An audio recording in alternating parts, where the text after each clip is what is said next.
환자분들께서 또 유튜브를 저희보다 더 많이 보신 분들이 선생님 근데 중안면 거상을 하면 안 된다더라, 하지 말라더라, 이런 영상을 많이 보셨다는 거예요. 그래서 제가 찾아보니까 안녕하세요, 미더클래스 조원장입니다.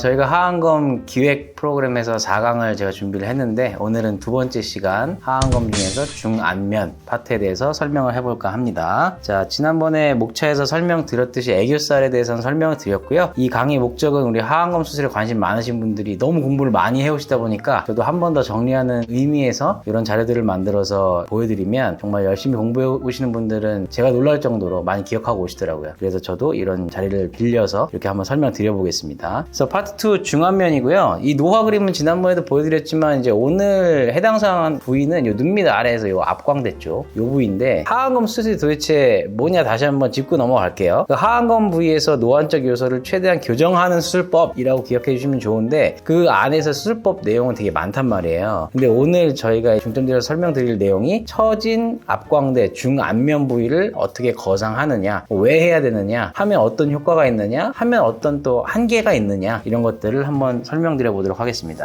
자, 그럼 중안면이라고 하면 인터넷에 구글에 쳐서 이제 나온 그림들을 이렇게 살펴보면 이런 그림이 있어서 제가 좀 한번 참고해 봤는데요. 눈 밑 하안검 수술 범위를 다 얘기할 수도 있고요, 중안면이라고 하면. 그리고 웃으면 이제 수술이 안 된 분들은 눈물꼬랑 인대가 싹 지거든요. 그 부분의 범위를 넘어서서 앞광대, 팔자 상부 쪽, 그 다음에 코 옆부분 이쪽을 좀 지칭하는 걸 저희가 중안면이라고 하면 좋을 것 같습니다. 근데 이제 나이가 드시면 중안면 부위가 내려오기 때문에 눈물꼬랑 인대는 뼈에 붙어있는 구조물이라 내려올 수가 없거든요. 그러니까 우리가 통통했던 앞광대 볼륨이 밑으로 내려오면서 눈물꼬랑 인대가 더 꺼져 보이고 이제 꺼져 보이는 부분이 더 넓어 보이는 그런 효과를 내거든요. 그래서 이 부분이 반드시 좀 커버가 돼야 된다. 그럼 저희가 이제 제가 수술을 할 때 어디를 올리냐면, 사실 이렇게 중안면 거상에 대해서 강조를 하기 전에는 이 초록색 부위, 우리가 옆에 해부학 사진 이제 같이 표현된 걸 보시면 수프라고는 많이 알고 계실 거예요. 그래서 수프 거상, 수프 조직을 끌어올린다 이런 얘기 되게 많이 들어보셨을 텐데, 실제로 수프만 끌어올렸을 때 저희가 좀 눈 안쪽 구석이 좀 부족하다 이런 경험을 많이 했었어요. 그래서 그 더 밑까지 내려가서 코 옆쪽에 그 부분을 끌어올려주면 조금 더 앞광대가 살면서 조금 결과가 더 나아지는 걸 저희가 많이 확인을 했거든요. 실제로 학교에서도 이 부분을 강조하는 선생님들도 많이 이제 얘기를 하시고요. 그래서 이제 수프만 거상하는 것이 아니라 그 아래 조직까지 끌어올리는 것이 필요하다. 그게 이제 키포인트다. 그래서 저희가 이제 그거를 토탈을 설명을 해야 되니까 중안면 거상을 해야 된다, 이렇게 설명을 드리는 겁니다. 근데 제가 이제 저 자체는 중안면 거상이라는 말을 저희가 이제 하안검 하면서 쓴다고 생각을 했었는데, 환자분들께서 또 유튜브를 저희보다 더 많이 보신 분들이 선생님 근데 중안면 거상을 하면 안 된다더라, 하지 말라더라, 이런 영상을 많이 보셨다는 거예요. 그래서 제가 찾아보니까 저희가 하안검 할 때 땡기는 그 개념이 아니고 이쪽 바깥쪽 관자 쪽에서 막 들어가면서 땡기는 그런 쪽 거상 수술을 그쪽에서 중안면 거상이라고 하면서 이제 하지 말아라, 그런 영상들을 제가 본 적이 있어요. 그래서 저희가 하안검에서 하는 중안면 거상은 사실 해야지 더 좋은 하나의 기법이기 때문에 이렇게 좀 더 발전된 것을 안 하는 거는 좀 저도 납득하기가 어렵다. 근데 그걸 왜 해야 되느냐를 한번 설명드려 볼게요. 제가 오른쪽에 사진을 하나 첨부를 했는데 이게 눈물꼬랑인대고 뼈에 붙어있는 조직이거든요. 근데 젊은 분들은 앞광대가 굉장히 좀 탄력이 있고 상방으로 많이 안 내려가 있기 때문에 이걸 뜯어주고 지방만 거기다 옮겨놔도 충분히 개선된 효과를 노릴 수가 있는데, 나이가 드시면은 눈물꼬랑 인대를 뜯어버렸다고 생각을 할게요. 그럼 조직이 더 내려가기만 할 거 아니에요. 거기다 지방도 내려놓고 이거 눈물꼬랑 인대를 뜯어버리고 그냥 수술하고 끝내버리면 내려간 조직을 올릴 게 없잖아요. 그러면 피부를 그냥 자른다고 해도 다 밑으로 하방으로 힘이 걸릴 거기 때문에 또 눈이 더 뒤집어져 버리거나 외반 같은 게 생길 수가 있는 거죠. 그래서 안 해도 된다라는 개념보다는 그나마 지금까지는 수프 거상을 했기 때문에 조금 나았다라고 산다면, 저희가 그거보다 조금 더 범위를 넓혀서 중안면 쪽에 있는 조직을 끌어올려주면 당연히 효과가 더 좋다. 그래서 중안면 거상을 했을 때 효과가 난다고 하면 어떤 효과가 있느냐, 앞광대가 상방 이동을 하면서 더 이제 사진 같은 거 찍었을 때 앞볼이 좀 빵빵해 보여서 좀 밝아 보이고 젊어 보이는 효과가 난다. 그리고 이제 수술하는 술자 입장에서는 그 조직을 이렇게 끌어올리면 아무래도 피부를 더 자르는데 좀 여유 있게 자를 수가 있고, 애교 근육을 걸 때도 애교 근육 한 포인트만 힘을 꽉 받는 게 아니라 전반적으로 상방으로 이동되기 때문에 더 안전하게 애교 근육을 좀 걸 수가 있다. 이렇게 설명드리면 좋겠습니다.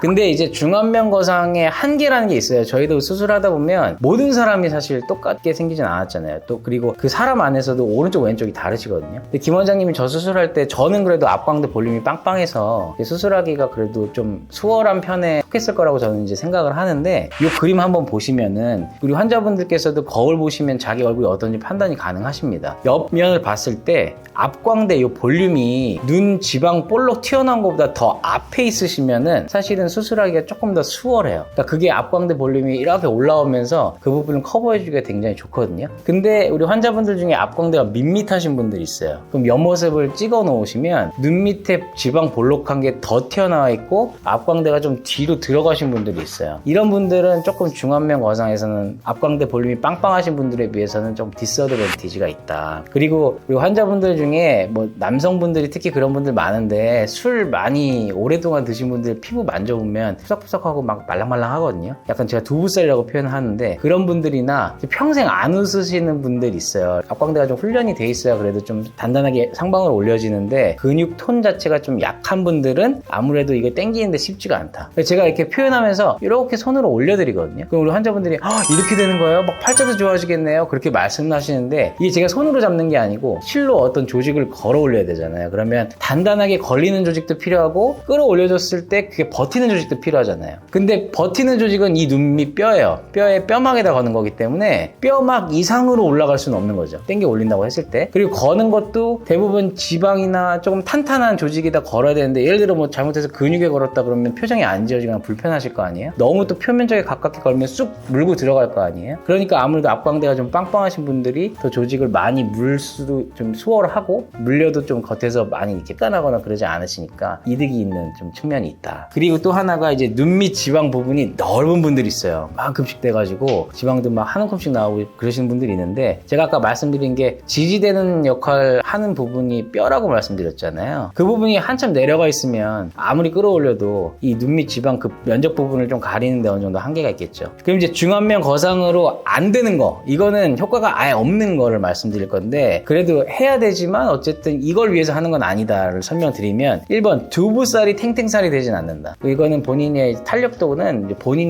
본인이 정하시는 거고, 이제 제가 뭐 수술로 탄력도를 만들 수는 없다. 그리고 없던 볼륨이 생기진 않아요. 그래서 아까 제가 앞광대 볼륨이 좀 빵빵하신 분들이 좀 도움이 된다 했는데, 이게 제가 뭘 만드는 게 아니다 보니까 그냥 상방으로 끌어올려졌을 때 모양을 보시고, 내가 수술하고 한 달째 좀 부어있는 게 오히려 마음에 들었다 하시면 나중에 이제 볼륨 시술을 조금 그 부분에 해주시면 아무래도 조금 모양이 더 좋아질 요소가 되겠죠. 그리고 인디언 밴드가 또 심하신 분들이 있어요. 그런 분들은 이게 우리 인체 조직을 막 조립하는 게 아니다 보니까 최대한 좀 상방으로 끌어올려서 이게 모양을 잡더라도 인디언 밴드 이 가 쪽은 많이 개선되지 않는 경우가 있어요. 그런 경우에는 이제 시술이 필요하다. 그렇게 참고하시면 좋겠습니다. 다음부터는 이제 환자분들 사진을 보실 건데요. 여기서 보실 거는 이분들이 지방이 이제 이동하고 앞광대가 올라왔을 때 그 부분이 어떻게 되나를 한번 보세요. 이게 다 조명이 비슷한데 조명 받는 위치가 살짝씩 바뀌니까 그걸 한번 확인해 보시면 좋을 것 같아요. 첫 번째 환자분 이제 수술 전, 수술 3달 후인데 보면 이제 지방 밑으로 내려갔고요. 앞광대 볼륨이 살짝 올라온 거를 확인하실 수가 있고, 두 번째 분도 마찬가지죠. 이게 지방만 깔린다고 그 면적 부분이 이렇게 좁아지진 않거든요. 그러니까 앞광대가 좀 올라와줘야 이게 애교도 잡기가 수월하고 앞광대 병들도 좀 올라오면서 조금 젊어 보일 수 있다.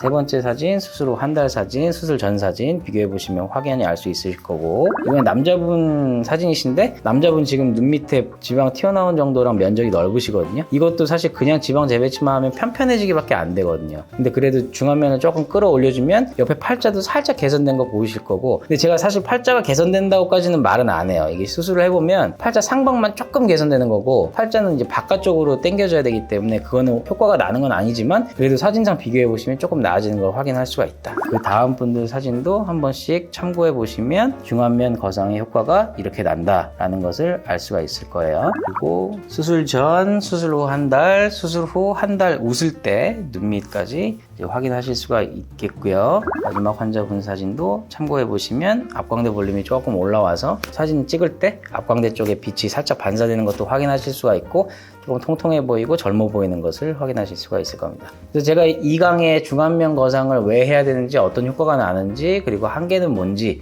대해 설명을 드렸는데요. 저희 병원에 오시면 이제 환자분들 사진 보시면서 제가 한 번 더 설명드리니까 요 참고하셔서 중안면 거상은 하면 안 된다던데 혹은 안 하고 싶어요 이런 질문은 저희한테 하시면 조금 이제 포인트가 안 맞다. 그거는 참고해 주시고 오셨으면 좋겠습니다. 내원해 주시면 제가 또 자세히 설명드리도록 하겠고요. 다음 3강은 재수술로 찾아뵙도록 하겠습니다. 감사합니다.